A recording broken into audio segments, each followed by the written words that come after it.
Subscribe to Keep It Terrifying for creepy tales, horror, and nightmares you won't forget.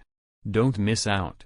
Hit that subscribe button and keep it terrifying. Part 1, The Mountain Beckons. Sel was no stranger to adventure. With over 700,000 subscribers on her YouTube channel, Sel Explores, she had carved out a niche for herself as a daring solo traveler, exploring abandoned towns, forgotten trails, and remote places that most people wouldn't dare go near. Her content was raw, real, and always tinged with an undercurrent of thrill, just enough to keep her viewers hooked. So when she announced that her next vlog would be filmed in the Obanashi Mountains, a remote range whispered about in local folklore, her audience buzzed with excitement. Even Sel's usual confidence wavered slightly. The name alone stirred something ancient and unsettled in her chest. Locals said the mountains were cursed. Some mentioned the Gold of the Dead, a tale about lost prospectors who discovered gold deep within the rocks and were never seen again. Sel had heard it all during her research but dismissed it as small-town superstition. Still, when she reached the base of the mountains and saw the dense mist curling between jagged cliffs and skeletal trees, she felt an unexpected chill crawl up her spine. "Okay guys," she said into the camera, trying to muster her usual cheery energy. Day 1 of the Obanashi expedition. If all goes well, I'll reach the ridge by sunset. Let's find out what secrets this place holds. The path was barely visible, swallowed by underbrush and crooked roots. Her GPS glitched every few minutes, and her compass spun like it had lost its mind. But Sel pushed forward, determined to find something worth filming. After several hours of climbing, she came upon something strange. A wooden torii gate, half-rotten and leaning at a precarious angle, stood in the middle of the forest. It didn't match any trail markers she had researched. Beneath it, a stone path descended into a shaded ravine, almost completely hidden by overgrowth. Sel hesitated. The silence was oppressive. No birds. No wind. Just the steady thump of her heartbeat. "Alright guys," she whispered to the camera. "This is definitely not on any map. Let's see where it leads." She ducked under the torii and followed the path. It took her to an old Shinto shrine, forgotten and crumbling. The wooden structure was blackened by age, and the offering box had rotted through. Moss covered the roof like a second skin. But what caught her eye was a hole behind the shrine, hidden by a tangle of dead vines. It looked like a mine shaft. Old, but not collapsed. Sel crouched and peered inside. The air was colder here, damp and metallic. She turned on her flashlight. The beam caught something deep within the tunnel. Something gold. Heart pounding, Sel squeezed into the shaft. It was narrow and low, but walkable. As she crept forward, she saw what her light had picked up, a pile of gold nuggets, half buried in dust and rubble. There were old tools scattered around, rusted pickaxes, broken lanterns, a boot with bones still in it. She lifted one of the nuggets. It was heavy. Real. "Holy sh," she breathed, cutting herself off on camera. "This is legit. I found real gold. No one knows this is here." She couldn't stop smiling. This could be her biggest video ever. Fame, money, news coverage, it was all within reach. But then she heard it. A voice. "Put it back." She spun around, but no one was there. "Hello?" she called, shining her light around. Her voice echoed sharply against the walls. "Is someone there?" Nothing. Just the drip of water from somewhere deep in the mine. She chuckled nervously. "Must be my imagination. I've been hiking all day, probably dehydrated." Sel stuffed the nugget into her bag and began backing out of the shaft. But the shadows shifted. And something followed her out. Part 2, Whispers in the Trees. Sel didn't remember leaving the mine. One moment, she was crawling backward through the narrow shaft with the gold nugget clenched tightly in her pack. The next, she was standing outside the shrine, disoriented, her flashlight flickering and the sky already turning dark. Her hands were trembling. The footage. She had to check the footage. With shaky fingers, she pulled out her camera and reviewed the last few minutes. But the screen went black the moment she had stepped inside the mine. Footage corrupted, the message blinked. No, no, no, damn it, she hissed. The one moment that would have made her career, and it was gone. But the nugget was still in her bag, solid proof that something real had happened down there. As she debated going back in to try again, something cold brushed against her neck. She spun around. Nothing. But the forest no longer looked the same. The shrine behind her seemed older, more decayed than before, like it had aged 100 years in minutes. The wooden beams were warped, the roof sunken, and the torii gate she had passed under was now gone. Cell felt the first real spike of fear pierce her chest. She turned on her GPS. It couldn't get a signal. Her compass still spun uselessly. Even the trees seemed different, closer, somehow, as if the forest itself was tightening around her. All right, she whispered to herself, trying to stay calm. Just hike back the way you came. No big deal. But the trail was gone. She swore she had come from the north side, but now every direction looked the same, dense, shadowed woods with no clear path. Her breathing quickened. Every branch snap sounded louder, every rustle more deliberate. Still, she walked. She walked until the last of the sunlight disappeared behind the mountains, and the forest was swallowed in night. And then she heard it again. Put it back. This time it was clearer. A man's voice, low and broken, like a whisper through dry leaves. Cell stopped dead in her tracks. She spun around, flashlight trembling in her grip. Who's there? Silence. Then, laughter. It didn't sound human. Not fully. It was too dry, too hollow. Like something pretending to laugh. She broke into a run. Branches clawed at her jacket. The beam of her light darted wildly over trees and brush and darkness. She didn't know where she was going anymore, just away. She didn't stop until she stumbled into a clearing. There, in the middle, stood a cabin. Old, but intact. Smoke curled from the chimney. Thank God, she gasped. She rushed to the door and knocked. A long pause. Then it opened just a crack. A woman stood behind it. Old, with clouded eyes and long gray hair tied back with a leather cord. You shouldn't be here, the woman said flatly. I got lost, Cell stammered. I didn't mean to trespass. I found something in the mountain, and now I think. You took it. The woman's voice turned sharp. Cell froze. Took what? The woman opened the door a little wider. Inside, the cabin was warm and filled with the scent of herbs and wood smoke. Gold, the woman said. You found the mine. Didn't you? Cell nodded slowly. Yes. But how do you? The woman didn't answer. She simply stepped aside, motioning Cell in.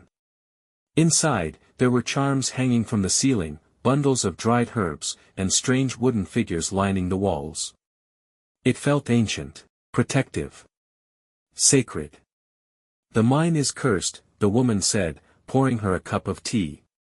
They all went mad. Every one of them. Prospectors. Bandits. Soldiers.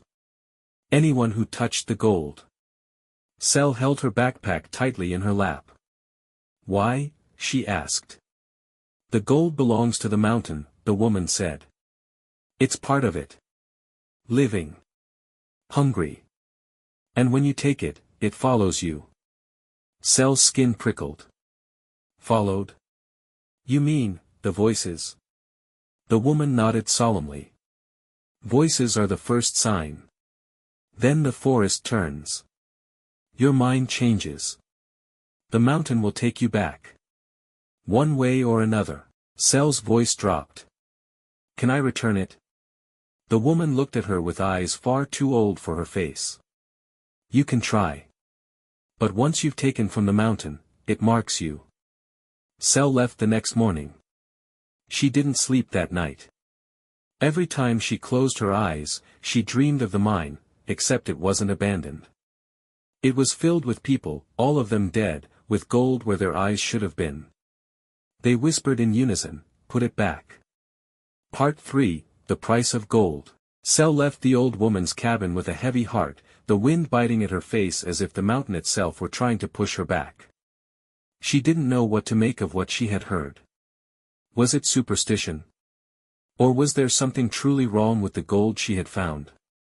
The air in the mountains felt thick now, as though something was pressing down on her chest with each step.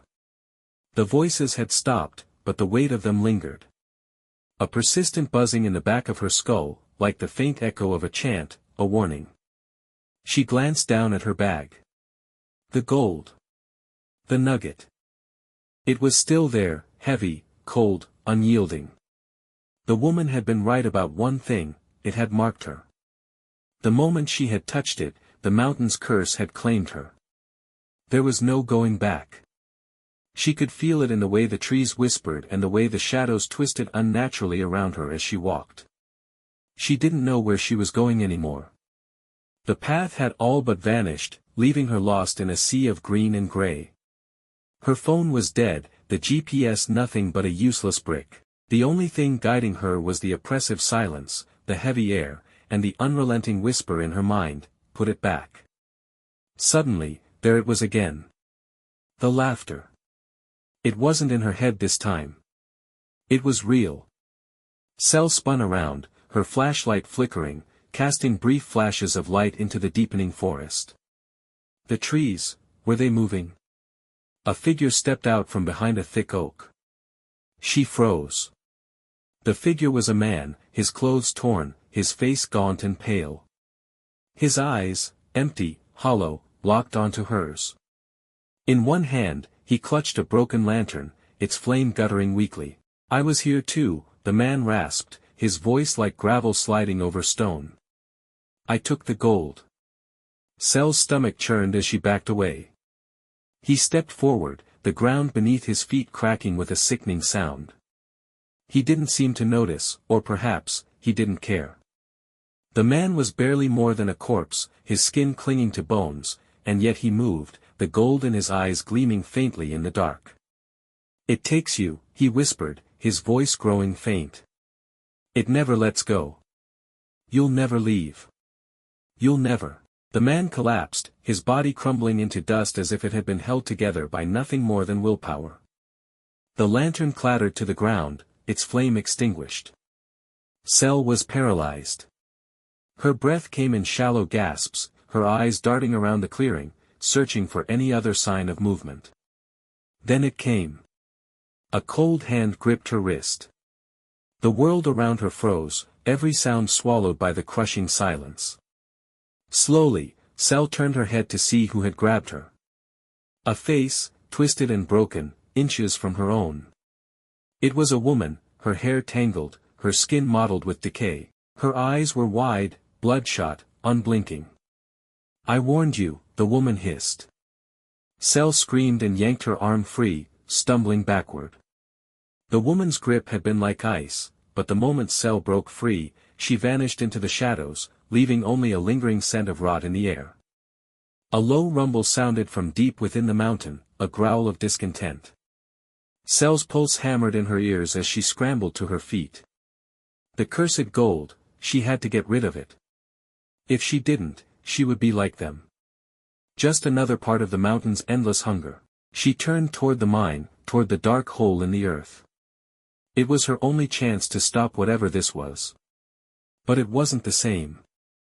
The hole had widened, the earth around it cracked and crumbling. The mine had expanded, as if it were waiting for her, welcoming her back. The voices, low and relentless, whispered again. "Put it back." As Sel neared the mine, a shape rose from the darkness. A figure.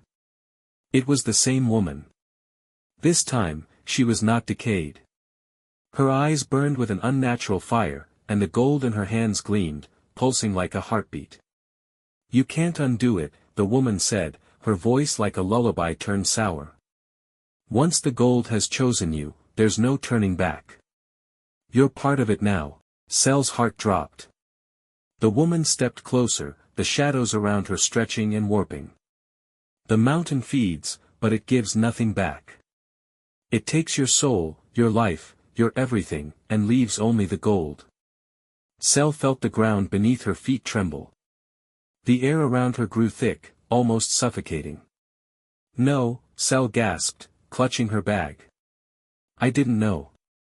I didn't mean to.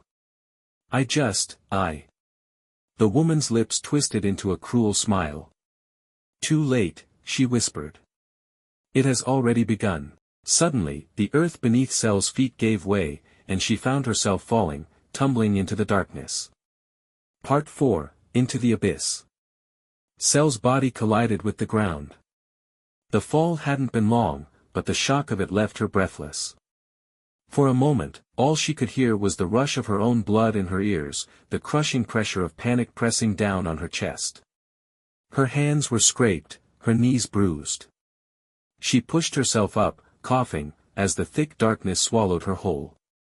Her flashlight flickered weakly, illuminating the jagged walls of the mine. The shaft stretched far below the mountain, a never-ending pit of rock and stone. The voices were louder now. Put it back. They seemed to echo from every direction, from the walls, the floor, the very air. It wasn't just a whisper, it was a command, a warning, a promise. But there was something else. Something even more terrifying. Movement. She heard it before she saw it. The faint rustling, the soft tapping of feet against the earth. A figure appeared in the dim light, moving slowly, almost methodically. Cell's heart skipped a beat. It was the man, the one who had warned her. His skin was peeling, his hair thin and matted, but his eyes were the same gold as the nugget she had found. Empty. Dead. He stepped closer, each movement deliberate, like a puppet being controlled by unseen strings. You shouldn't have taken it, he rasped, his voice coming from deep within his chest, like a distant growl. It never lets go. It never forgets. Cell took a step back, her legs shaking. She had to escape. She had to get out of here. But her feet wouldn't move. The gold. The nugget. It was still in her bag, a weight she could never escape. Put it back. The man's voice grew louder, almost pleading, but there was a deep, haunting pain in it now, as if he, too, was caught in the mountain's grip. Suddenly, the walls of the mine began to shift. The earth groaned, the stone grinding against itself, as if the mountain were alive, moving, watching. The entrance to the shaft was gone. No light from the outside world reached her now. She was trapped. The man's form seemed to blur, his figure becoming more distorted with each passing second. It wasn't him anymore. Not fully. It was the mountain. Get out, she whispered to herself, taking a step back, feeling the weight of the gold pulling at her. I need to get out. But the mine wasn't done with her yet. The shadows twisted, reaching for her, and the earth beneath her feet shifted once again, opening up in a violent crack. Before she could react, a hand, claw-like and cold, shot out of the ground, grabbing her ankle. She screamed. The hand yanked her down, pulling her into the depths of the mine. The darkness consumed her, dragging her into the blackness that seemed to stretch endlessly, far beneath the surface. As she fell, the voices were louder now, almost deafening. Their words were clear, their message undeniable. Put it back. Put it back. Put it back. Cell tried to scream, to fight, but it was as if the mountain itself had taken hold of her, its ancient hunger drowning her out. Suddenly, the falling stopped. She hit the ground with a sickening thud, the wind knocked out of her as her body crashed into the cold stone.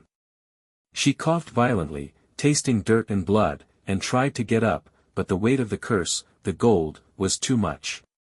The voices were gone now, replaced by something else. A figure. A woman. The same woman from before. The one who had warned her. But now, she was different, more solid, more real, her form glowing faintly in the dim light. "You're here," the woman said, her voice calm, almost welcoming. Cell could barely manage to sit up, her head spinning. Who are you?" she managed to croak.